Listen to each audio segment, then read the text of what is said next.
vous nous dites, on ne peut pas se passer de l'école. L'école est évidemment absolument essentielle en tant qu'outil de socialisation et d'accès à ces habiletés mentales, à ces opérations mentales, à ces outils cognitifs, mais on ne peut pas, comme ça, faire l'impasse sur la réalité et l'importance dans le développement de l'enfant de l'éducation familiale, et il faut chercher une sorte de complémentarité entre l'une et l'autre. Oui, je réponds d'abord par une enquête qui a été menée par l'INSERM et qui a été publiée dans Le Monde en 1995, si je ne me trompe, et qui disait « Quand la famille va, tout va, y compris l'école du quartier ».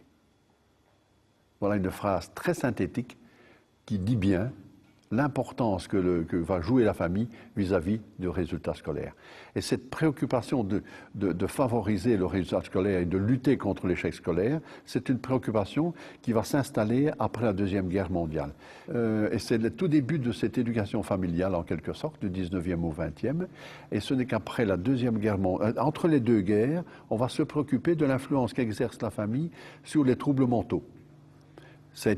Alors on a aussi la psychanalyse qui arrive à cette époque, qui va prendre beaucoup d'importance et qui va faire comprendre les méandres de l'histoire, de l'inconscient, et du transfert, et des mécanismes de résistance.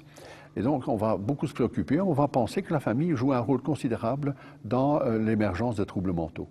Et on arrivera alors à la fin de la Deuxième Guerre mondiale où nous partons vers une démocratie qui se soucie de l'égalité des chances. Et c'est là que le problème de l'échec scolaire va prendre une importance considérable, alors qu'il existe depuis que l'enseignement est obligatoire.